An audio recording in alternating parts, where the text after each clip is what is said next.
नागपुर से एक ऐसी आवाज सामने आई है जो आज दिव्यांगों और दबे कुचले लोगों की उम्मीद बन चुकी है। अमोल देवाजी वाल्के अब सिर्फ एक नाम नहीं बल्कि उन लोगों की पहचान है जिनकी आवाज अक्सर सिस्टम तक नहीं पहुंचती। हमारी टीम से बातचीत में अमोल वाल्के ने समाज की उस सच्चाई को बेबाकी से सामने रखा जिसे लोग अक्सर अनदेखा कर देते हैं। उन्होंने कहा कि आज भी देश में दिव्यांगों को वो सम्मान नहीं मिलता जो एक सामान्य इंसान को सहज रूप से मिल जाता है। कई बार समाज का नजरिया दिव्यांगों को हीन भावना से देखने का होता है और यही सोच उनके आत्मविश्वास को तोड़ने का काम करती है। लेकिन अमोल वाल्के यही रुकने वाले नहीं हैं। उनका कहना है कि आज का दिव्यांग कमजोर नहीं बल्कि संघर्ष और काबिलियत से आगे बढ़ रहा है, अपनी पहचान बना रहा है और खुद को साबित कर रहा है। इसी सोच के साथ अमोल वाल्के हर रविवार दिव्यांग जन संवाद कार्यक्रम के जरिए सैकड़ों लोगों की समस्याएं सुनते हैं और समाधान तक पहुंचते हैं। यही वजह है कि आज अमोल वाल्के उन लोगों की सबसे मजबूत आवाज बन चुके हैं जिनकी कोई नहीं सुनता। आप सभी का स्वागत करता हूं। इस वक्त मेरे साथ आप देख रहे होंगे अमोल वाल्के जी हैं और अमोल जी काफ़ी अच्छा काम कर रहे हैं दिव्यांग जनों के लिए, क्योंकि हर रविवार को इनका एक कार्यक्रम होता है दिव्यांग जन संवाद। बहुत सारे दिव्यांग आते हैं, अपने अपनी परेशानियां लेकर आते हैं। आज भी बहुत सारे दिव्यांग आए अपनी अपनी समस्याओं को लेकर और ये समस्याओं का निस्तारण करते हैं। तो सर बहुत बहुत धन्यवाद आपका और आपका स्वागत है हमारे चैनल में। बहुत बहुत शुक्रिया। अमोल जी, किस तरीके के लोग आते हैं? मतलब आपसे बहुत सारे इस पे आज हम चर्चा करेंगे। तो अभी मैं पूछ रहा हूँ, मतलब जो हमारा सबसे पहला सवाल है कि किस तरीके के लोग आते हैं, कैसी समस्याएं उनकी होती हैं, क्या क्या चीज़ों का निस्तारण आप करते हैं सर? अभी तक 89 दिव्यांग जन संवाद कार्यक्रम यशस्वी हुए हैं। बहुत बढ़िया। आज का जो दिव्यांग जन संवाद कार्यक्रम था तो वो 89 नंबर का था जी। और सुबह 7:30 बजे जो ऑनलाइन दिव्यांग जन संवाद कार्यक्रम चलता है, जो झूम मीटिंग के माध्यम से पूरे महाराष्ट्र और पूरे भारतवर्ष के दिव्यांगों के लिए होता है, ये 176 नंबर का दिव्यांग जन संवाद हुआ है।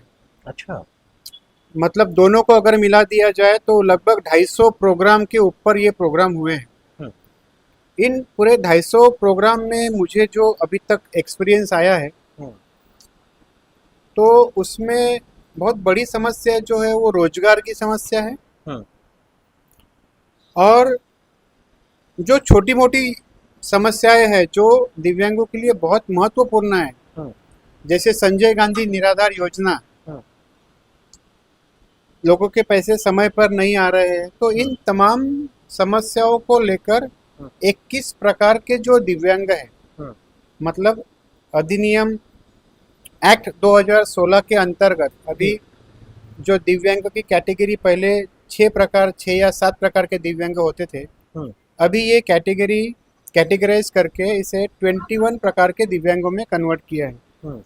तो 21 प्रकार के दिव्यांगों को मैंने पिछले अपने ये पूरे टेनेंट में देखा है, जो पिछले लगभग 2.5-3 साल से ये जो कार्यक्रम चल रहा है, अविरत कार्यक्रम चल रहा है, इसमें पूरे 21 प्रकार के दिव्यांग आते हैं, जिसमें सेरेब्रल पाल्सी हो गया, लोकोमोटर डिसेबिलिटी, हियरिंग के इशू जिनके हैं, कुष्ठ रोग, थैलेसीमिया, ऐसे कई बीमारियों जिसको अभी दिव्यांग में कैटेगराइज किया गया है, ये तमाम लोग यहाँ आते हैं। जी।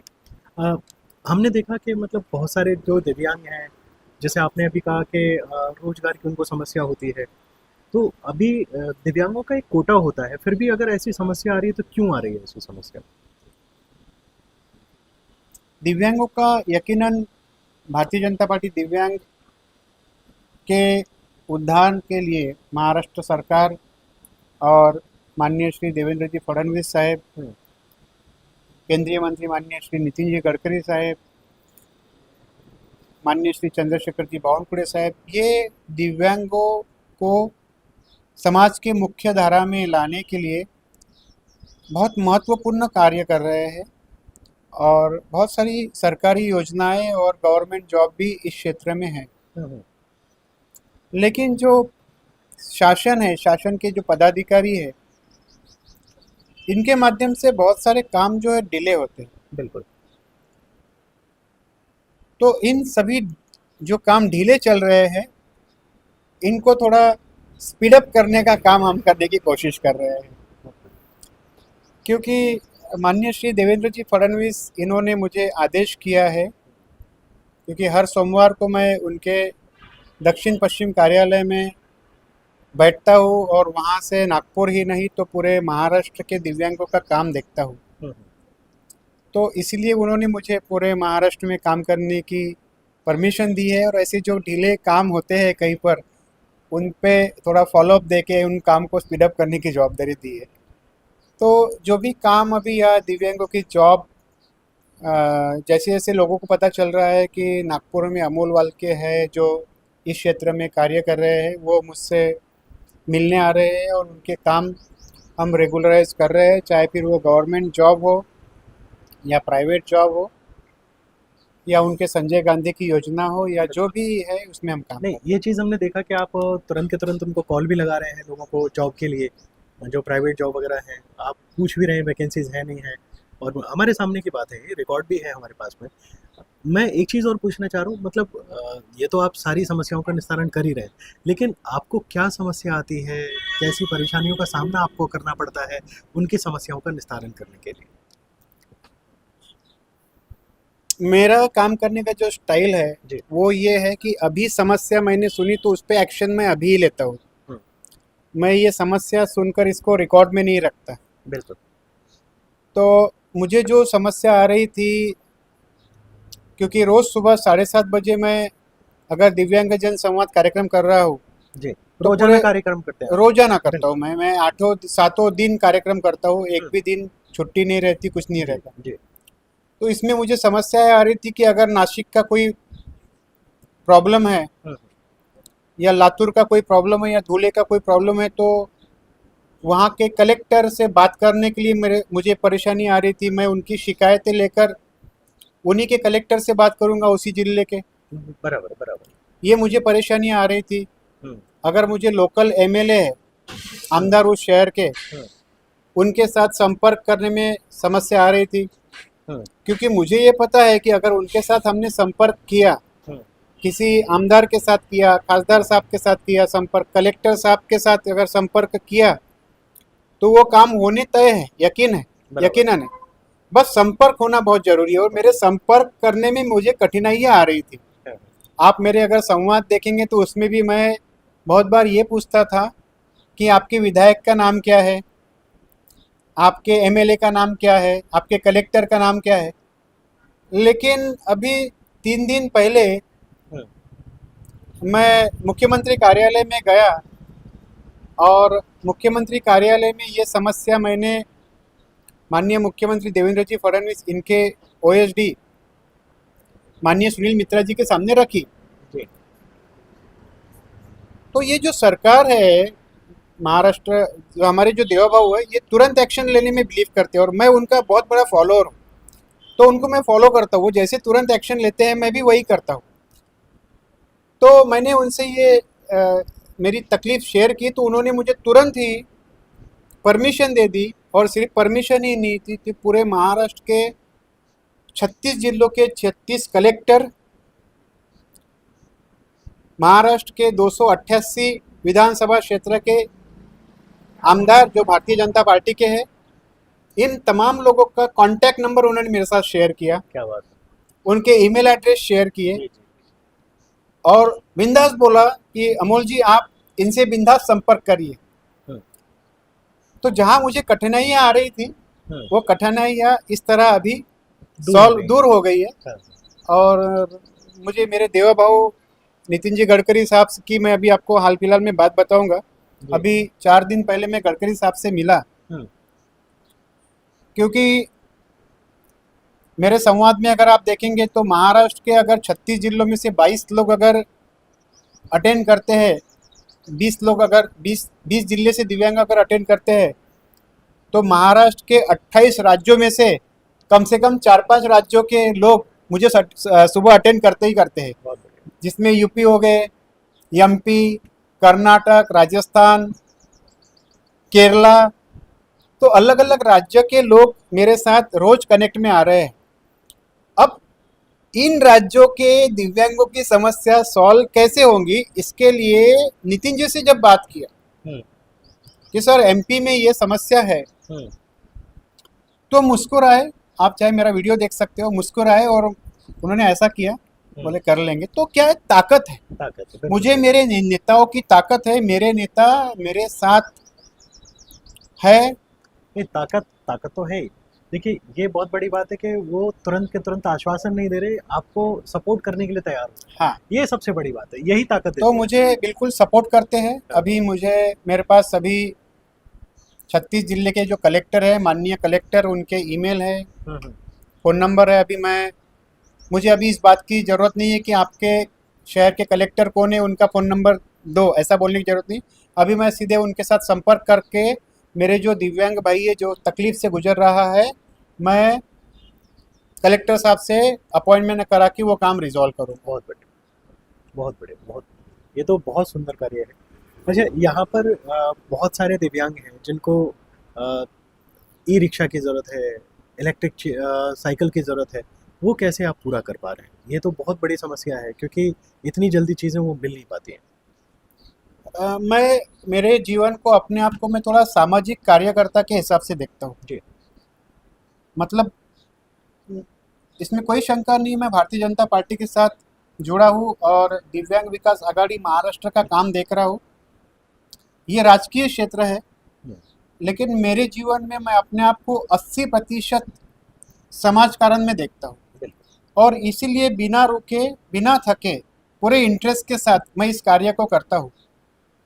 इस कार्य को करते समय में मुझे बहुत सारी कठिनाइयों का सामना करना पड़ता है, जिसमें एक दिव्यांग ऐसा होता है, हम्म, कई दिव्यांग हम्म, जो घुसते हुए चलते हैं, रेंगते हुए चलते हैं, फिर भी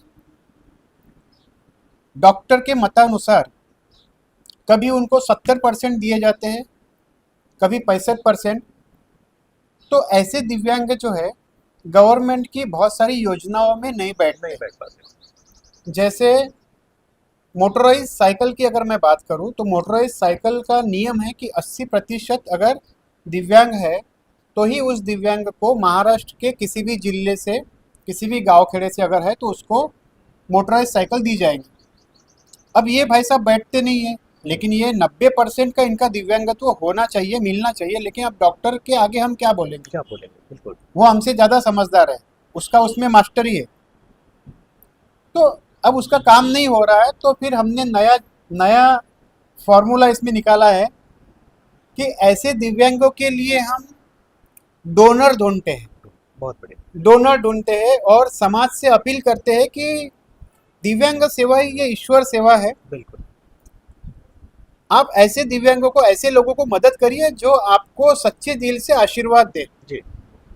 नहीं, हमने तो हमने देखा एक दिव्यांग थे, आपने मदद की अपील भी की, और मेरे हिसाब से आप जैसे 70% बोल रहे हैं, वाकई मतलब उनसे चला भी नहीं जा रहा था, उनसे लेकिन उनका 70% है, तो उनको गवर्नमेंट की मदद नहीं मिल पाएगी। तो नहीं। आपने अपील की, मेरे सामने ही अपील की। बिल्कुल। तो मैं भी कहना चाहूँगा अपने चैनल के माध्यम से कि अगर आप लोग ऐसे दिव्यांगों की मदद करते हैं तो वाकई, मतलब जैसे आप मंदिर में जाके दान दक्षिणा दे के आते हैं, गाय को चारा डालते हैं, ये मतलब एक उसी तरीके से एक दान दक्षिणा है, और उसी तरीके से आपको पुण्य का कार्य भी मिलेगा। ये पुण्य कार्य है और इसमें भागीदार जरूर बनना चाहिए। जी।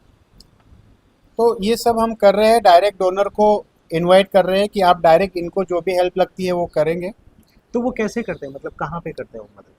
कोई अकाउंट देखो, नंबर है मेरा क्या? हमारा कोई जो है, जो मैं बोल रहा हूँ यही सच है। चाहे आप मेरा जो भी संवाद उठा के देख लीजिए, no edit, no cut paste, सीधा लाइव। मेरे संवाद फेसबुक पे रोज सुबह लाइव होते हैं, कोई उसमें एडिट नहीं होता, कोई कट पेस्ट नहीं होता है।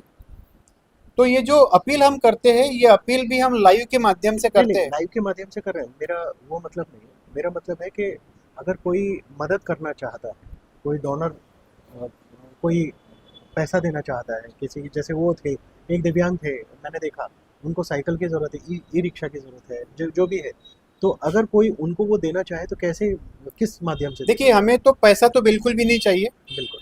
हमारे संपर्क नंबर है 9922041000 जी। और 9922478888। इस हम नंबर स्क्रीन पे, भी चला देंगे। जो स्क्रीन पे भी चलता है, ये नंबर पे संपर्क करके जो डोनर है, जो साइकिल डोनेट करना चाहता है या कोई व्हीलचेयर डोनेट करना चाहता है, तो वो इस नंबर पे संपर्क करके उस वाकया का इंसिडेंट हमको बताते हैं और फिर हम डायरेक्ट डोनर को उसको कनेक्ट कर देते हैं। अच्छा, यही चीज़ मैं पूछना चाह रहा था।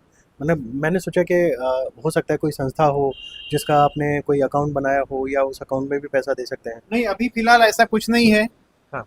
अभी डायरेक्ट डोनर और अप्लीकेंट हाँ। दोनों है साथ में। डोनर को अप्लीकेंट से मिला देते हैं, अप्लीकेंट को जो साइकिल चाहिए, बैटरी की cycle, motorise cycle, e rickshaw. बहुत से दिव्यांग भाई ऐसे होते हैं जो खुद इस्तेमाल नहीं करते हैं, तो दिव्यांग भाइयों से भी हम अपील करते हैं कि अगर आपके काम में वो साइकिल या ई रिक्शा नहीं आ रहा है तो दिव्यांग लोग भी दिव्यांगों को डोनेट करते हैं। बहुत बढ़िया, बहुत बढ़िया। नहीं, आप जो कार्य कर रहे हैं वाकई उत्तम है और मतलब हमारी तरफ से इसमें शुभकामनाएं हैं, बहुत सारी शुभकामनाएं हैं और हम भी चाहेंगे कि लोग आगे आएँ, जुड़े आपसे। आप फेसबुक पे अमोल डी वाल्के करके अगर आप सर्च करेंगे फेसबुक पे, इंस्टाग्राम पे या फिर गूगल में भी सर्च करेंगे तो आप इनसे कनेक्ट हो सकते हैं। आप कहीं से भी हैं, मदद करते हैं और बहुत अच्छा कार्य ये कर रहे हैं। तो मैं चाहूँगा कि एक अंतिम अपील आप हमारे माध्यम से, चैनल के माध्यम से आप कर सकते हैं लोगों से और दिव्यांगों से भी आप अपील कर सकते हैं। जी। दिव्यांगों को मैं ये कहना चाहूँगा कि अपने आप को कमज़ोर समझना आज के बाद बंद कर दीजिए। जी। क्योंकि अगर हमारा एक अंग कमज़ोर है तो दूसरा हमारा कहीं पर हम स्ट्रांग है। अगर हमारे दोनों पैर कमज़ोर है तो दोनों हाथ स्ट्रांग है। बिल्कुल। और हमारे दोनों पैर और दोनों हाथ कमज़ोर है तो हमारा मस्तिष्क स्ट्रांग है। भगवान ने हमको कुछ कमजोरी दी है तो हमें कुछ स्ट्रांग पॉइंट भी दिए हैं। उन जो हमारे जो स्ट्रांग पॉइंट है, जो स्ट्रांग बाजू हमारी है, उस पे उसको ताकत बनाना है और एक बड़ा नेटवर्क बनाना है, एक बड़ा संगठन बनाना है। क्योंकि दिव्यांग शक्ति ये कोई कमज़ोर नहीं है, लेकिन अगर हम अपने आप को कमज़ोर समझेंगे तो समाज तो आपको कमज़ोर समझता ही है। बिल्कुल। इस समाज को हमें दिखाना है कि हम कमज़ोर नहीं हैं, हम बहुत स्ट्रांग हैं। खुद को साबित करना पड़ता और हमको खुद को साबित करना पड़ेगा। जी। हमें भी संघर्ष करना पड़ेगा। बिल्कुल। शासन की योजनाएं जो है वो तो मिलती रहेंगी, लेकिन हमें अपने बलबूते पर स्वयं व्यवसाय को में आगे बढ़ना पड़ेगा। और समाज को भी मैं ये कहना चाहता हूँ कि हीनता की भावना से दिव्यांग को देखना छोड़ दीजिए। दिव्यांग हीन नहीं, ना ही वो लाचार है। ठीक है, वो मजबूर है, लेकिन अगर आपने उसको साथ दिया तो शायद वो इस मजबूरी से आप उसे बाहर निकल सकते हैं। और आपने अगर उसको मजबूरी से बाहर निकाला या आपने उसका साथ दिया, इससे बड़ा क्या पुण्य का काम होगा वो कि किसी की मदद आप करें सच्चे दिल से और वो आपको सच्चे दिल से आशीर्वाद दे। यह बहुत पुण्य का काम और बहुत अच्छी सेवा है। और ऐसे इंसान की मदद की जा रही है जो चलने फिरने में सक्षम नहीं है, खाने पीने में सक्षम नहीं है। बहुत सारी ऐसी समस्याएं दिव्यांग को आती हैं। हम देखते हैं यहाँ घिसड़ के दिव्यांग आ रहे हैं, वो खिसक रहे हैं, चल नहीं पा रहे हैं, वो हाथों के बल चल रहे हैं। तो मतलब जब देखते हैं उनका हौसला देखते हैं, फिर भी वो उनके चेहरे पे शिकन नहीं है। और इसके अलावा मैं आपको एक चीज़ और ध्यान में दे दूँ, आप बिल्कुल एकदम सिंपल आदमी देख रहे हैं, बहुत ही अच्छे इंसान आपको लग रहे हैं, लेकिन सबसे बड़ी बात है ये खुद भी दिव्यांग हैं और इन्होंने जो दिव्यांग है उसको इन्होंने अपना कमजोरी नहीं बनाया, मजबूती बनाया और आज ये बहुत सेटल्ड है, वेल सेटल्ड है, अच्छे बिजनेसमैन हैं, भाजपा के बड़े कद्दावर नेता हैं और इसके अलावा बहुत अच्छे सोशल वर्कर भी हैं। तो आप इनसे भी सीख ले सकते हैं। मैं सभी दिव्यांगों से अपील करना चाहूँगा, आप अमोल वाल्के जी से सीख लीजिए, क्योंकि अमोल वाल्के जी एक बेसिकली एक उदाहरण है, बहुत बड़ा जीता जाता एग्जाम्पल है। क्योंकि इन्होंने जो अपना चलने फिरने में असमर्थ हैं तो इन्होंने उस चीज़ को छोड़ा, इन्होंने एक्सरसाइज की। आज अगर आप बॉडी देखेंगे बहुत शानदार बॉडी बनाई हुई है। तो इन्होंने अपने वो सब चीज़ें मजबूती बनाई है। अगर कोई इनको दिव्यांग कहता है तो मैं तो उनको कहूँगा शर्म करिए, ये दिव्यांग नहीं, दिव्यांग तो आप हैं। जी, तो बहुत अच्छा लगा आपसे बात करके और आप जिस तरीके से कार्य कर रहे हैं, हम चाहेंगे और भी अच्छे आने वाले समय में आपको सरकार की तरफ से ज़िम्मेदारियाँ मिलें, आपको इसी तरीके से लोगों की मदद करने का हौसला मिले। बहुत-बहुत शुक्रिया आपका और ईश्वर आपको हमेशा खुश रखे, स्वस्थ रखे। तो इसी के साथ मैं मनीष कुमार अंकुर, धन्यवाद।